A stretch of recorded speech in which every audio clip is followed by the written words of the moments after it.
Yes, our dear friends and followers, tubalamusizaako mwena gye muli.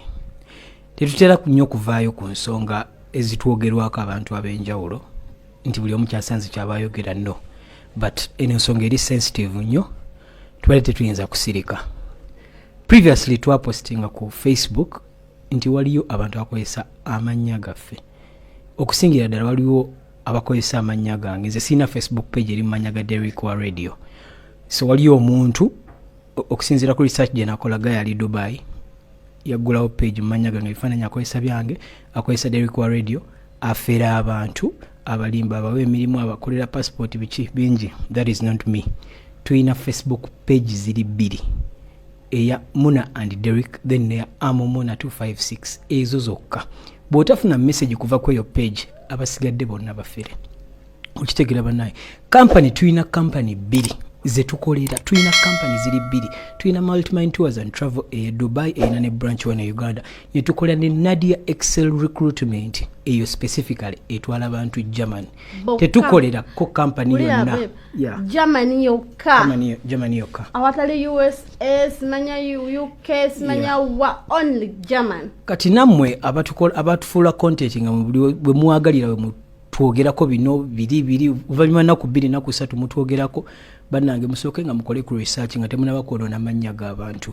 Oyo omukyala gwe bapostinze simanya Helen tetumumanyi, tetukolangako naye. Tuli signed under 2 companies zembagambye zokka, abasigadde bafere. TikTok nkozesa Derickwaradio eri emu yokka eya single R, ziri endala zonna abo bayayi. Muna ayina TikTok accounts 2. Yeah, ziri 2. Eya Muna 256. Then nagulawo n'endala eri mu Muna Babe. Eyo nagigulawo olw'ensonga nti nno enenkadde baali bagiropanya, so nenjitekawo nga backup, so ziri 2. So bannange ndowooza ensonga eyo etegerekese. Abantu abayogera ebitali bituufu ku ffe ne muleeta information ne mutuwandikako amawulire gammwe ne mukola content wammwe nga si bituufu, bannange musooke munoonyereze. Mumanye ekituufu mulyoke mwogere. It is still okay okwogera nga bwe mwagadde, but ensonga eno erimu ssente tubale tulina okuvaayo ne tugyogerako kozi bafeeze bambi abantu bangi.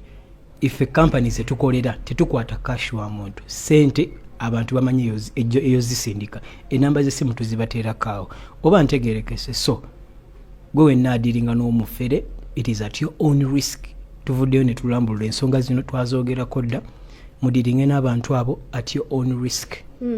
Okitegedde? Bwe bakubba togamba yali Muna and Derrick. Tukolera company ziri 2 kati mwebyo mwogera ko, we don't deal with individuals. Tetukola n'abantu sekinoomu, only companies.